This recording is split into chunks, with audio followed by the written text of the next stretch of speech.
예, 안녕하십니까. 감사합니다. 이 대표께서 이렇게 반갑습니다. 한 달에 한 번씩 매달 나와주시기로 정관영 박사를 워낙 좋아하니까. 근데 하긴 민주평화당엔 또 별로 모실 의원이 많지도 않아가지고요. 아닙니다. 뭐 다 좋은 분들 많죠. 네. 이 수요국회 여의도 베테랑 코너는 일반적인 정치 인터뷰랑 좀 다르다는 건 알고 계시죠? 예, 근데 제가 뭐 거기에 적응할지 모르겠습니다. 적응하셔야 됩니다. 전 남의 당 얘기 같은 거 잘 못해서요. 더불어민주당의 이해찬 대표랑 대학 동기시죠? 예, 동기생이죠. 그거 모르는 사람들 많죠. 학생운동 같이 했고 뭐 유치장에 수감 생활도 같이 했고 뭐 근데 그랬죠. 정치도 같이 했고. 두 분이 그렇게 대학 동기라는 거 모르는 분들 많죠. 예, 뭐 잘 모르는 분들 있어요. 얼마 전 이해찬 대표가 당대표 나선다니까 아니 왜 그렇게 연로하신 분이 나오냐고. 예? 뭐 물론 선수가 워낙 뭐 많아서 그렇게 저도 오래 했고 이해찬 대표도 꽤 했죠. 아니, 예. 하지만 그래도 얼굴 딱 보면은 정동영 대표가 한 10년 이상 젊어 보이시잖아요. 그렇진 않고요. 뭐 비슷비슷합니다. 이해찬 대표 요새 어때요? 뭐 원래 평생 개혁파로 세상을 개혁해 보고자 하고 이렇게 노력해 온 사람인데 요새 보면 왜 갑자기 기득권 대표가 됐는지 모르겠어요. 기득권 대표? 예. 뭐 여당한 지 얼마 되지도 않았잖아요. 근데 야당할 때 그 주장했던 것들을 깡그리 까먹고 그렇게 기득권 세력처럼 말하는 것에 대해서 좀 안타깝습니다. 선거제도 개편 얘기하시는 거죠? 그렇죠. 예. 지금도 천막에서 농성하시다 오셨어요? 예, 지금 뭐 밖에서 잠바 벗어놨습니다만 찬바람 부니까 감기가 들었네요. 아이고. 연동형 비례대표로의 선거제도 개편은 특히 뭐 저희 이사자키 프로그램에서는 자주 그 주장 예. 소개해드렸고 뭐 감사하게 말씀드렸는데 생각합니다. 그런데 제가 솔직히 정동영 대표한테 개인적으로 좀 궁금한 사안 하나가 예. 연동형 비례대표제를 통해서 사표를 방지하고 민심이 그대로 국회에 반영되도록 하자. 예. 그래도 독일식 정당변부식 연동형 비례대표를 하더라도 최소한의 득표 기준을 두잖아요. 예. 예컨대 5% 이상 득표를 한 정당에게만 의석을 배분한다든지. 네, 우리 선거법은 3%입니다. 뭐 이제 그런 식으로 돼 있잖아요. 근데 지금 이 선거제도 개편에 대해서 정동영 대표가 제일 앞장서서 목소리를 내고 예. 계신데 여론조사 숫자를 보면 민주평화당 지지도는 1%. 당에는 별로 이해관계가 없는 거예요. 현재로서는. 예. 그러나 이제 큰 틀에서는 한국 정치가 바뀌기 때문에 이 점에서는 민주평화당에도 기회가 있는 거지요. 아니 그래서 좀 걱정스러워서 여쭤보는 겁니다. 지지율은 뭐 늘 생물이니까요. 아무리 생물이라도 좀 너무 오래 1%대 아닙니까 지금 솔직히. 요즘 한 3% 나와요. 아니 그런 조사도 있고 또 1%의 조사도 있습니다. 좀 기다려 보시면 뭐 좀 더 나오지 않겠습니까? 어떠세요? 진짜 당 대표 맡으시고 지금 벌써 몇 달인데 예. 솔직히 당 대표 뭐 이제 내가 나서서라도 해야 되겠다 싶어서 나서신 거 아니겠어요? 예. 근데 녹록치 않죠. 나서신 후에 별 변화가 없습니다. 당 지지도나 인지도나 이런 면에서. 세 가지를 줄기차게 밀고 왔죠. 하나는 선거제도 개혁. 어쨌든 이슈로 띄워냈고 연말 지금 연말 정치권의 지금 갈림길이잖아요. 이 선거제도 개혁이. 그리고 또 하나가 이제 부동산 자산 불평등 문제 해결하기 위해서 완화하기 위해서 집값 잡아야 된다. 분양 원가 공개를 줄기차게 주장해 왔고 그건 뭐 이제 내년 1월부터는 지금 입법 예고 중이니까 그거 하나는 성과가 이미 열매를 딴 거죠. 예. 그리고 마음 편하게 장사할 수 있는 쫓겨나지 않은 권리를 입법하는 이 100년 가계 특별법. 이건 단숨에 되는 건 아니기 때문에 소상공인 분들이라든지 여러 전문가들과 지금 법안을 성안 중에 있습니다. 그래서 소상공인을 위한 100년 가계 특별법, 자산 불평등의 핵심인 집값 안정을 위한 분양원가 공개, 그리고 우리 사회에 약대 집단이라는 게 있잖아요. 약대 집단. 약대? 예. 힘이 약한 규모가 큰 집단. 이게 4대 약대 집단이 있어요. 비정규직 노동자가 약대 집단에서 제일 많고 두 번째가 소상공인 자영업자 650만 그리고 청년이 있고요. 그다음에 농민이 있고 이 4대 집단이 규모는 큰데 정치적 대리인이 없습니다. 자유한국당이 대리합니까? 민주당이 대리합니까? 없거든요. 정치는 기본적으로 출발이 측은지심에서 출발한다고 생각합니다. 예. 약자에 대한 눈물에서 시작합니다. 예. 근데 우리가 대의민주주의를 한다고 하면서 이런 사회적으로 경제적으로 힘이 없는 분들 그러나 숫자는 많단 말이에요. 알겠습니다. 알겠습니다. 이게 이분들에게 힘을 찾아주자는 거죠. 이게 수요국회 여의도 베테랑 코너식으로 진행해야 되기 때문에 제가 막 말을 끊는 겁니다. 예. 한마디로 정동영 대표는 대표 경선 나서시면서부터 지금까지 세 가지를 줄곧 반복해 왔어요. 그것도 그렇고 방금 이 비정규직 소상공인 얘기하시는 것도 그렇고 정치적 스탠스에서 보다 더 개혁적이고 진보적인 목소리를 내야 한다. 정치를 왜 합니까? 돈 벌려고 하는 게 아니잖아요. 출세하려고 하는 게 아니죠. 뭔가 그런데 소명으로 하는 겁니다. 민주평화당의 의원들이 생각이 좀 다르잖아요. 당은 원래 색깔이 다른 게 정상이에요. 어떻게 단일화 합니까? 이제 이 정치 제도가 선거 제도가 바뀌게 되면 생각에 따라서 지금은 사람 간의 경쟁입니다. 선거 제도가요. 예. 인물 본위 경쟁이잖아요. 예. 이것을 정당 간의 경쟁으로 만들어야 합니다. 정당 간 경쟁은 사람 경쟁이 아니기 때문에 이념적 지향, 가치 그리고 정책을 놓고 경쟁하는 거지요. 그래서 자신을 누가 대리하는가 해서 정당이 지지율을 모으는 거잖아요. 그렇죠. 그래서 그 말씀은 선거제도 개편이 이루어지고 나면 그렇죠. 광범위한 정계 개편을 예상하시는 아니죠. 겁니까? 그것은 유권자들이 만들어주는 정계 개편이죠. 가령 농민들은 농민당을 선택할 것이고 청년당은 청년당을 선택할 것이고 또 민주평화당을 지지하는 사람들은 민주평화당의 가치와 노선에 대해서 지지하는 분들이 지지를 하는 거죠. 그런데 거슬러 가보면 말이죠. 예. 민주평화당은 결국 국민의당에서 떨어져 나온 당 아닙니까? 그죠? 뭐 그렇죠. 국민의당은 더불어민주당에서 떨어져 나온 당이고요. 예. 더불어민주당에서 국민의당이 떨어져 나올 때는 더불어민주당보다는 좀 중도적인 걸 주장하면서 나왔잖아요. 그죠? 거기에 동참하셨잖아요. 뭐 중도니 그런 가치 경쟁보다는 오히려 뭐 친문 패권, 뭐 반문 뭐 이런 이 파당적 성격의 그 측면이 더 크죠. 그리고 국민의당이 깨진 것도 무슨 중도니 진보니 이런 가치가 아니라 안철수 개인의 정치적 행보 때문에 분화한 거지 않습니까? 그래서 지금 어쩔 수 없이 그럼에도 불구하고 과도기 그러니까 안철수 전 대표의 행보에 따라 움직인 건 맞는데 그가 내세운 슬로건과 주장은 대체로 중도 통합이었단 말이에요. 예. 중도 통합을 외치면서 국민의당을 만들어 가지고 호남을 양분시키며 나름대로 교도보를 마련했습니다. 거기에 정동영 의원께서도 대표께서도 동참하셨고요. 그리고 다시 국민의당은 이 바른정당과 합당하느냐 마느냐 하는 그 기로에 섰을 때 역시 중도 통합을 외치면서 그리 갔어요.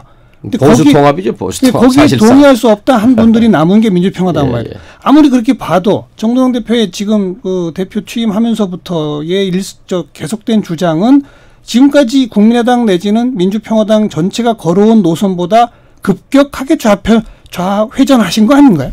좌회전이 아니라 제가 늘 한 얘기가 정의당보다 정의롭게 네, 하는 말은 바로 정의당보다 아래로 가겠다는 것입니다. 예. 약대 집단 곁으로 가겠다. 예. 소상공인들의 얘기를 듣고 비정규직 노동자들의 얘기를 더 경청하고 농민들을 대변하겠다라는 것인데요. 그것을 뭐 진보라고 하면 저는 뭐 진보적인 예. 성향을 갖고 있는 거죠. 예. 근데 아까 말씀처럼 정치는 약자의 눈물을 닦아주는 것이라고 생각합니다. 아니 저는 그 노선에 동의하고 박수를 보냅니다만 예. 그동안에 국민의당부터 시작된 그 전체적 흐름으로 봐서는 완전히 좀 변하신 것 같아서 그래서 여쭤보는 거예요. 그래서 좀 불편하게 생각하는 소속 의원들도 있습니다. 그러니까요. 있는데 어쨌든 저는 10몇 년 됐네요. 지금은 감옥에 가 계십니다만 이명박 후보와 경쟁할 예. 때 실패하고 나서 예. 그리고 이제 처음으로 내가 그동안 땅에서 한 30cm쯤 떠서 공중을 걸으면서 공중에서 정치를 했구나. 땅에 발을 딛지 못했구나 하고 아래로 내려가기 시작했습니다. 지난 10년 동안의 정치는 그래서 제 개인으로 보면 하방 정치의 10년이었다고 생각합니다. 그래서 요즘 제가 민주평화당을 이끌고 있는 방향은 바로 하방 정치의 방향의 네. 실천입니다. 그러니까 그동안 국민의당 뭐 등등을 거치시면서는 정확히 자신의 목소리를 일부러 안 내셨던 거다. 마이크가 없었던 거지요. 예. 근데 이제 이제는 내가 나서서 제가 당대표에 나선 것도 제 마이크가 필요했다고 생각했기 때문입니다. 네. 어떻게 될까요? 선거제도 개편 가능할까요? 가능합니다. 왜냐하면요. 지금 예산 처리를 앞두고 두 갈래 길에 있습니다. 문재인 대통령과 이해찬 대표 또 홍영표 대표 자유한국당과 손잡고 내일 모레 7일 날 자유한국당이 요구하는 거 몇 조 이렇게 퍼주고 그리고 정말 밀실야합이죠. 이렇게 해서 야3당 제끼고 하는 방법이 있고요. 그다음에 야3당과 함께 개혁연대를 해서 선거제도 개혁을 수용하고 처리하는 방법이 있고 두 갈래 길밖에 없어요. 근데 지금 흐름으로 봐서는 자유한국당과 짬짬이 할 가능성이 꽤 큽니다. 그렇게 되면 소탐 대실이죠. 아니요. 소탐 대실이 아니라 그건 몰락의 길을 가는 거라고 봅니다. 이건 적폐연대입니다. 명백하게. 자유한국당과 예산을 뒷거래해서 통과시킨 게 적폐연대 아니면 뭐겠습니까? 그리고 그걸 통해서 선거제도 개혁을 무산시키는 거거든요. 그러면 적폐연대가 되면 국민이 지지할 수 있겠습니까? 그리고 저희만 해도 그런 적폐연대 정권을 지지해 줘야 할 이유가 도와줘야 할 이유가 없는 거죠. 없다. 그래서 이것은 협치 파탄이라고 생각하는 겁니다. 협치 종식이지요. 아니 국무총리를 우리가 앞장서서 국민의당 시절에 인준해 주지 않았으면 어떻게 정권이 출발할 수 있었으며 김명수 대법원장을 앞장서 인준해 주지 않았으면 어떻게 사법개혁이 시동 걸었겠습니까? 그런데 이제 와서 돌아온 것이 자유한국당과 손잡고 예산안 짬짬이 통과 있을 수 없는 일입니다. 국민에 대한 배신입니다. 그러니까 선거제도 개편을 받으면서 야3당과의 연대를 할 거다 이렇게 보신다. 그 길이 아니면요. 자기들 거는 망하는 길입니다. 실패하는 길입니다. 이해찬 대표가 한국형의 연동형 비례대표를 대안으로 내겠다는 얘기를 하고 있지 않습니까? 그건 위헌입니다. 위헌이요?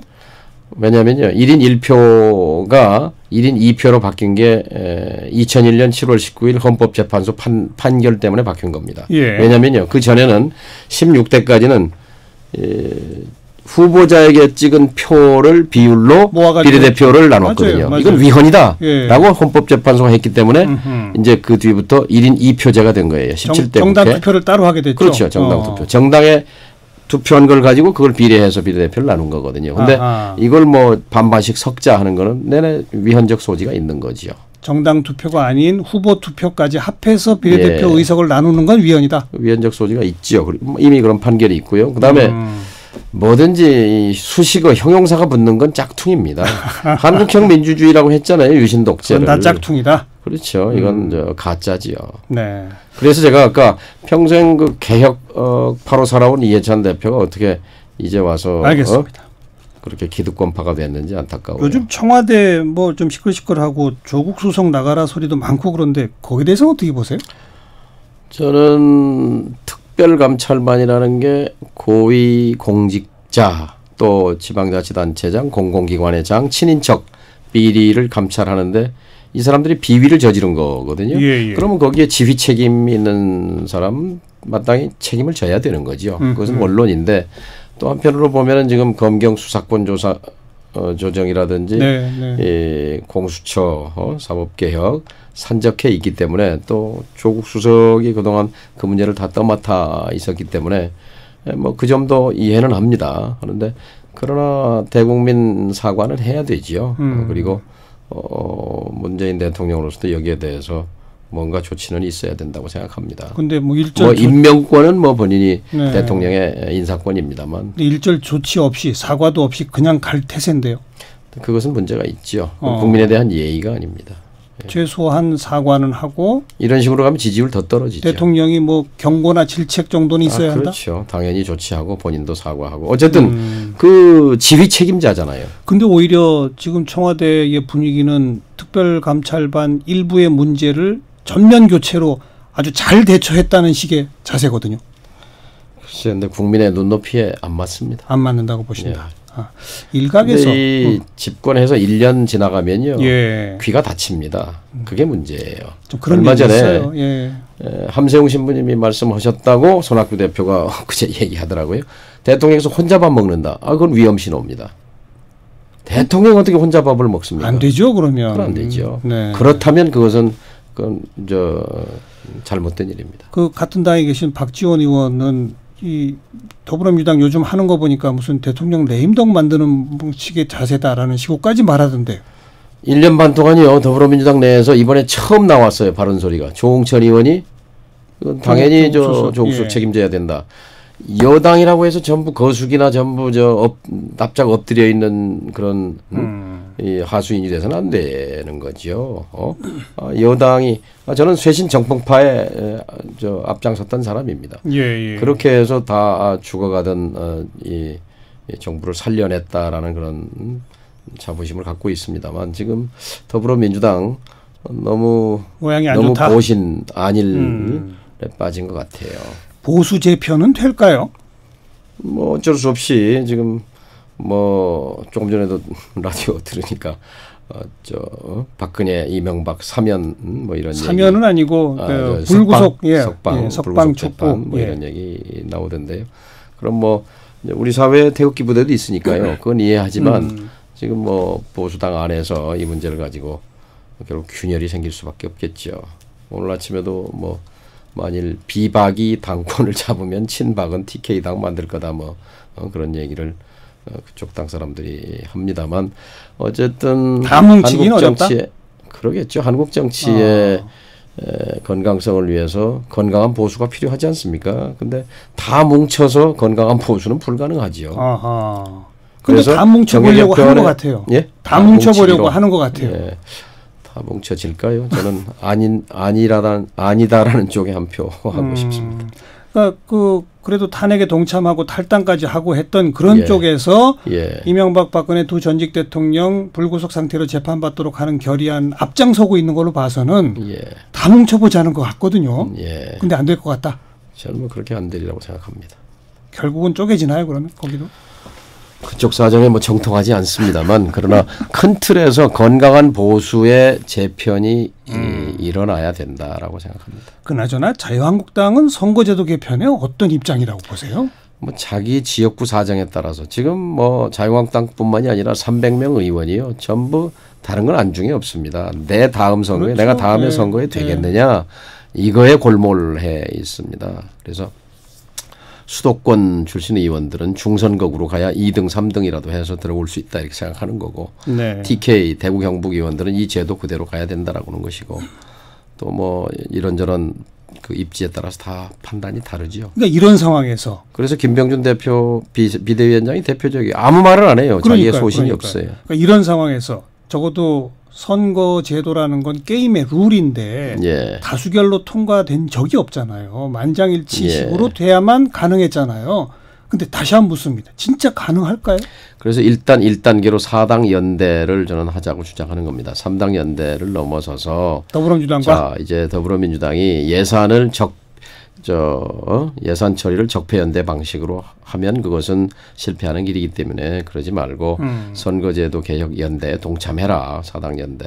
그리고 시민사회와 박근혜를 끌어내렸던 우리 국민의 힘으로 자유한국당을 극복해야 한다. 적폐 세력 아니냐. 선거제도 개혁을 방해하는 자유한국당은 적폐지요. 그 적폐를 넘는 방식으로 가야지 타협은 안 되는 거죠. 그리고 자기들도 지난 6월 지방선거에서 서울과 경기도에서 25%씩 정당 득표를 했는데 의석은 한두 석, 서너 석밖에 못 얻었어요. 맞아요. 그 뜨거운 교훈이 있기 때문에 그렇게 뭐 드러누워서 반대하지는 않을 거라고 밀어붙이면 될 거다.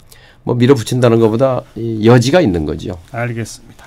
참 어려운 과제인데요. 앞장서 계시니까 몸 좀 잘 챙기시면서 감사합니다. 그리고 또 처음에 얘기했지만 1% 3% 나오는 민주평화당의 지지도 좀 끌어올리시면서 좀 이제 지나면 뭐 5% 7% 이렇게 나오게 될 겁니다. 다음 달엔 좀 좋은 퍼센트와 함께 이야기 나눌 수 있기를. 정동영 대표 고맙습니다. 고맙습니다.